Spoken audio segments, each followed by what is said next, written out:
Perkembangan dan kemajuan peradaban manusia tidak bisa dilepaskan dari peran ilmu. Bahkan, perubahan pola hidup manusia dari waktu ke waktu sesungguhnya berjalan seiring dengan sejarah kemajuan dan perkembangan ilmu. Tahap-tahap perkembangan itu kita menyebut dalam konteks ini sebagai periodisasi sejarah perkembangan ilmu sejak dari zaman klasik, zaman pertengahan, zaman modern, dan zaman kontemporer.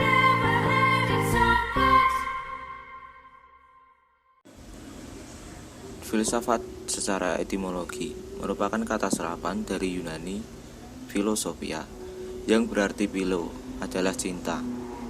Sedangkan sophia berarti kebijaksanaan atau hikmah.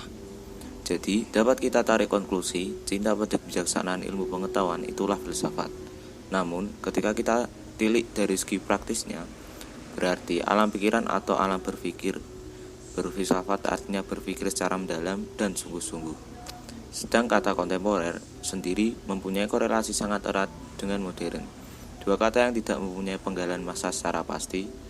Kontemporer adalah semasa, pada masa yang sama dan kekinian. Zaman kontemporer dimulai pada abad ke-20 hingga sekarang. Filsafat barat kontemporer memiliki sifat yang sangat heterogen. Hal ini disebabkan karena profesionalisme yang semakin besar. Sebagian besar filsuf adalah spesialis di bidang khusus seperti matematika, fisika, sosiologi, dan ekonomi. Akan tetapi, bidang fisika menempati kedudukan paling tinggi dan paling banyak dibicarakan oleh para filsuf. Terdapat juga beberapa aliran dalam filsafat kontemporer seperti eksistensialisme. Eksistensi berasal dari kata ex yang berarti keluar dan sister berarti berdiri atau menempatkan. Jadi secara luas eksistensi dapat diartikan sebagai berdiri dengan keluar dan dari diri sendiri. Filsafat eksistensialisme tidak sama dengan eksistensi, tetapi ada kesepakatan di antara keduanya, yaitu sama-sama menempatkan cara wujud manusia sebagai tema pokok. Menurut Nietzsche, manusia yang bereksistensi adalah manusia yang mempunyai keinginan untuk berkuasa, will to power. Dan untuk berkuasa, manusia harus menjadi manusia super, atau dalam bahasa Jermannya Übermensch, yang mempunyai mental majikan, bukan mental budak. Dan kemampuan ini hanya dapat dicapai dengan penderitaan, karena dengan menderita, orang akan berpikir lebih aktif dan akan menemukan dirinya sendiri. Sedangkan Jean-Paul Sartre menekankan pada kebebasan manusia. Manusia setelah diciptakan mempunyai kebebasan untuk menentukan dan mengatur dirinya. Konsep manusia yang bereksistensi adalah makhluk yang hidup dan berada dengan sadar dan bebas bagi diri sendiri.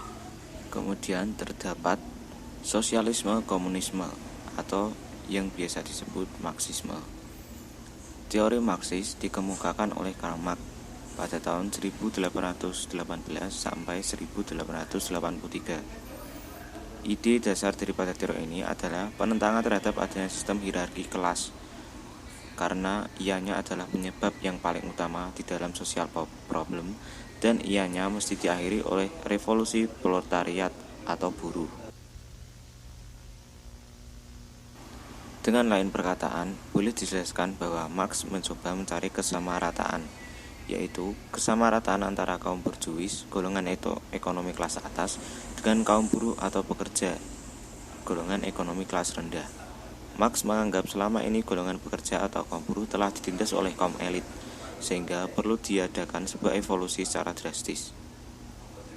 Pemikiran Marx tentang ide-ide sosialis perjuangan masyarakat kelas bawah terutama disebabkan karena ia lahir di tengah pertumbuhan industri yang berbasis kapitalis.